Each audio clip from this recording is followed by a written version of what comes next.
我自己其实有一点忐忑，角色会带给我这种一口气一定要顶上去。第一场敲鼓戏带给我的感觉就是声嘶力竭的，就是一种挣扎吧。我就想象了一下，我就很想哭。有些那种说我不好的声音，我会听进去。我是那种很往心里去的人，希望能够打破这样的标签。你背后有什么阴谋诡计，我亦不想探究。但从今往后，你不必再威胁于我。你若是当真想要将我抓捕归案，便给我一个痛快。腾讯视频入戏的朋友们，大家好，我是演员陈都灵，在《宴回时》中饰演庄寒燕。你当时就看完《宴回时》这个剧本，然后了解完庄寒燕这个角色，什么感受呢？她太有力量了，她特别的勇敢，她做的一些事情会让我觉得她真的是身体力行的在表达说，贵女之贵并非金银之贵，而是勇气品格之贵。她的身上的这种很多特点让我很向往，然后我也希望说我自己能够成为和庄寒燕一样非常拥有勇气、坚韧这样子的女孩子。我也很佩服庄寒燕，让我觉得最厉害的一点是，她这一切不是父母给她养成的，她是自己把自己养育成这个样子。我一直都没有看到过就是正片。我自己其实有一点忐忑吧，觉得自己有没有能够把就我在剧本中看到的那个庄寒燕能够带到大家眼前。你当时的忐忑点会在哪呢？因为我生活中是一个很害怕冲突的人，我在饰演她的时候，其实我觉得是角色会带给我这种一口气一定要顶上去，有一种在逆境中挣扎的那种力量。其实演他的过程中，我们当时是在横店的夏天嘛，整个带给我的感受就是我们拍摄的时候确实体力消耗很大，人确实是有一种我觉得说我一定要像庄寒燕一样挣扎下来的这种感觉。其实还有2场戏，我觉得应该会成为你的名场面，就是一个是前期的一个雪中敲鼓，它其实有2场敲鼓戏，给大家分享一下拍那2场敲鼓戏的时候感受有什么不一样吗？第一场敲鼓戏是庄寒燕经历了非常难的一个过程，她在郊外已经中完蒙汗药，然后她凭借自己的意志挣扎起来，找到了尸体挖出来，并且把尸体从这么远的地方带到了刑场，然后去敲那个鼓。第一场戏带给我的感觉就是声嘶力竭的挣扎吧，特别挣扎的几场戏之一就有这一场，那种感觉是求生欲。然后还有一场就是到了另外一个敲鼓后期的那个敲鼓，虽然他也是奔跑之后敲响了那个鼓，但是当时那场戏的心境又完全不同，就是那一场戏我觉得是带着希望的那种感觉。第一场那个敲鼓戏，我记得当时路透出来就是大家非常的惊艳和心疼，然后好像说当时在横店敲了1下午是吗？拍之前我就跟导演说，这场戏我特别的重视，就是你觉得我有没有到那种声嘶力竭的地步，我想要呈现出那种真实的生理反应。拍之前我就绕着那个片场跑了好几圈，就提前还跑了一下，消耗自己的体力。我觉得可能这种生理反应会比较难演。对对，当看到那个剧中那个表现，真的能相信他真的就是拉着尸体就拖了那么久，最后敲那个鼓，耗费了他全部的力气的那种感觉。还有一个比较印象深刻是庄寒燕拥抱小时候的自己。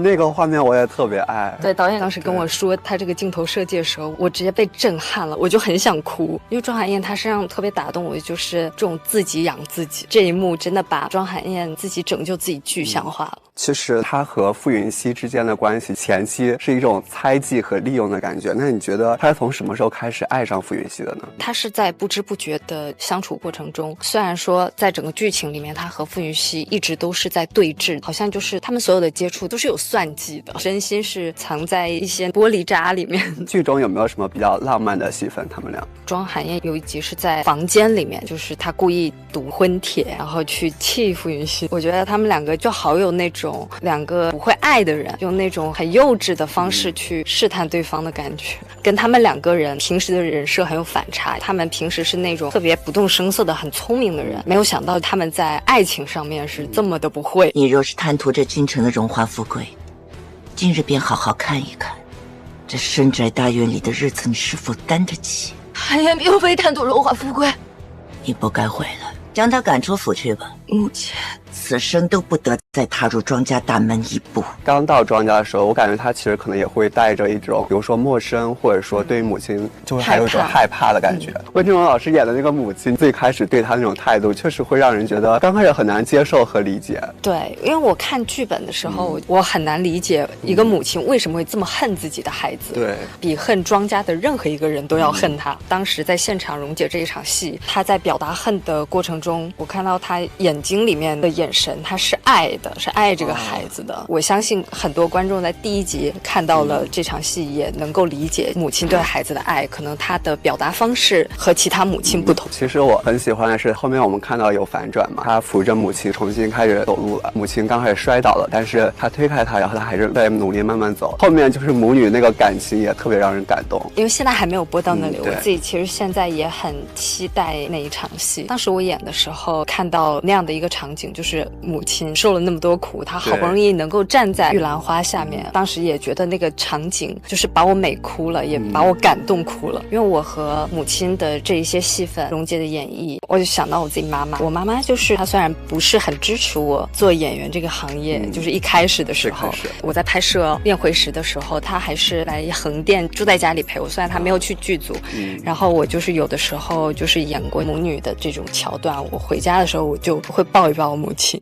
正是因为从小经历过太多艰辛苦难，所以我才能在今天成为胜者。乾坤未定，现在论成败，未免太早了。那剧中其实他和王艳老师演的周如意也有很多对手戏嘛。前期虽然是对手，但后面其实我们知道他们有种变队友的感觉。你如何理解这种女性互助呢？因为庄寒燕有一个很好的母亲，她从母亲身上学会去俯瞰所有女性的命运，她从母亲身上得到了爱，学到了爱，也让后来的庄寒燕她知道说用同理心去看待所有女性的处境。之前王艳老师演的这种情啊都是白月光的角色嘛，那这次其实是带有点这种小反派的感觉，这种反差你跟他合作的时候感受怎么样呢？宴回时的每一个角色他都不是说非黑即白，每一个人身上他都有好的一面和坏的一面。就是我在和燕姐对戏的时候，第一场寒燕见到姨娘出来的时候，觉得就是晴儿的感觉，晴哥哥的感觉，她的声音特别特别的好听。我不是夫人，我名唤周如音。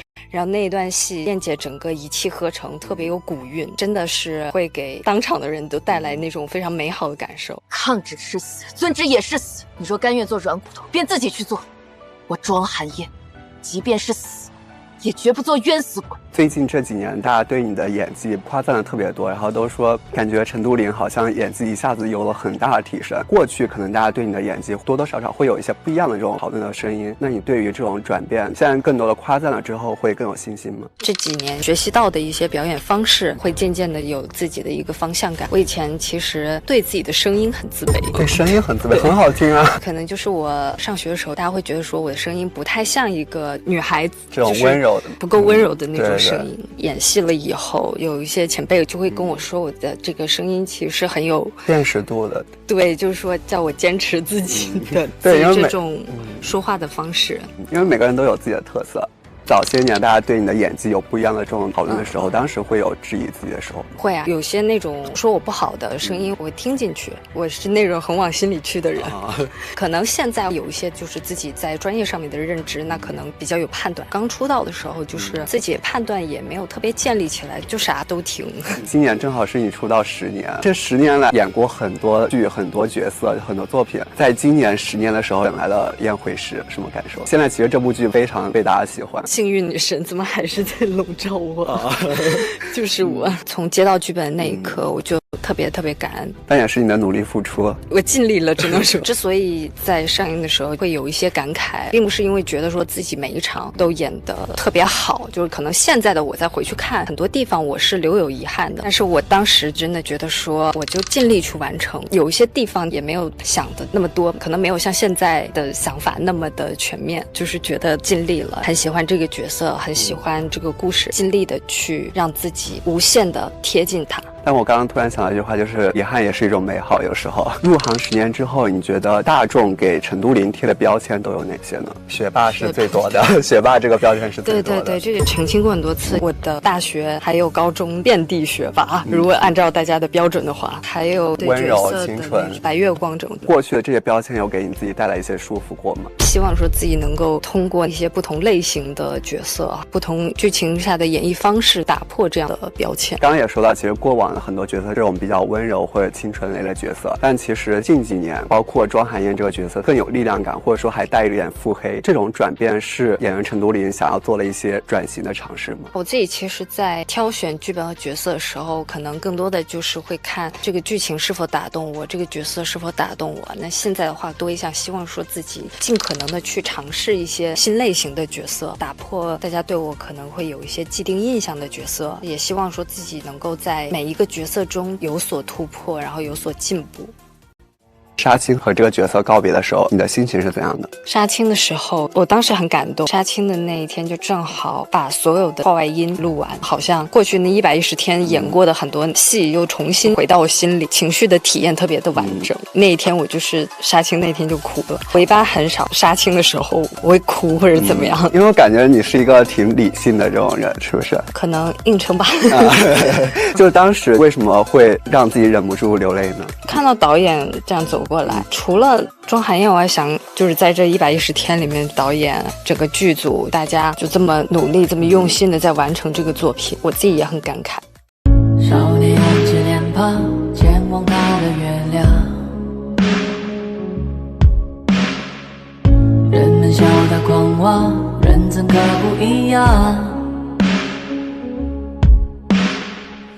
半依我你谈，怎敢说不然？但凡音量有价，谁能真潇洒？少年爬上城墙，去见他的月亮，破碎几次心脏，得来几句真相。是金火朝堂，四方皆如狂。若你生来有此，莫掉再入场。你们都是对的，他说拜托让开一下，让我大醉一场，殿堂之上被掀起2、3丈。让我穿白衣裳，过疯人巷，去泥潭捞月光。王大人们见谅，提点的话，我动也不想装。世人寻黄金沙，我找月亮，何必动我？花谢过，路结过，你是你，我是我。教堂的白鸽不会亲吻乌鸦，就像我配不上星空下的他。时间怎么就走到了晚霞？我们笑着说没有办法。教堂的白鸽不会亲吻乌鸦，爱的故事只有海鸥来回答。迟来的阳光救不了枯萎的花，和我告别吧。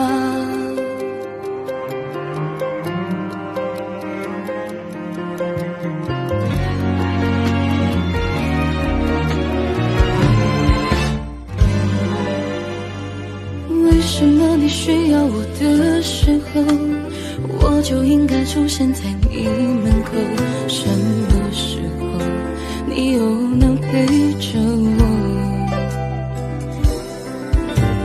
在我经历的所有痛苦中，你的誓言一次又一次过，所以是时间不对，还是我不值得？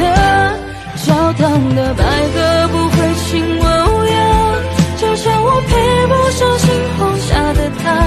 时间怎么就走到了晚霞？我们笑着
月光，想要你喜上，可惜已天各一方。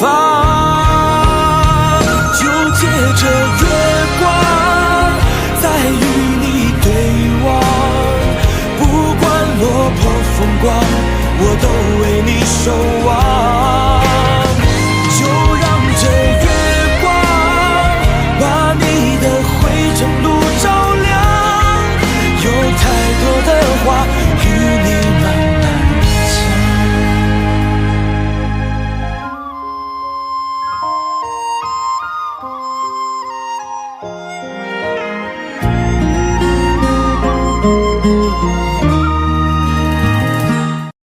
日眼眶，只盼你回望。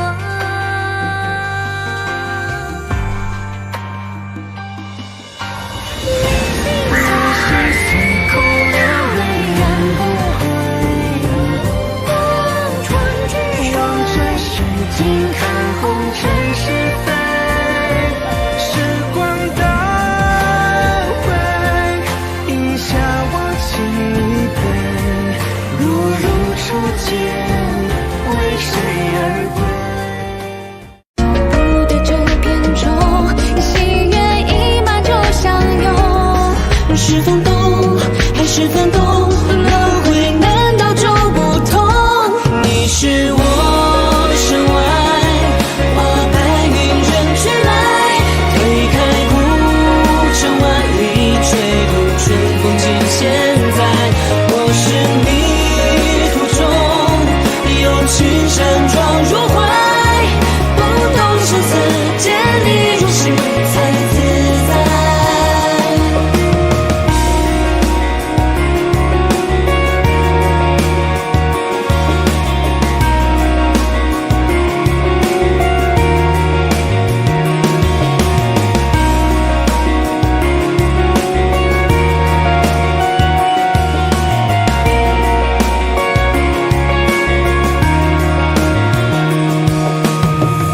难道你睡醒中的执念，是你刻在船舷的那一剑？描恋远而现，又纷纷的欲望圈，也知我缘木就此缘。去似飞霜或看容，散入尘埃和西东。只愿说着梦，都到情之所钟。就不对这片中，喜悦一马就相拥。是风动，还是翻动？轮回难道就不同？你是我身外，我白云人去来，推开古城万里，吹渡春风尽现在。我是你途中，有青山撞入怀，不动声色见你入世才自在。在我身畔，听竹林真摇乱，情如烟火纷燃，正如千军雷声战。我在你此岸，你风雨暗如山，不动于心间。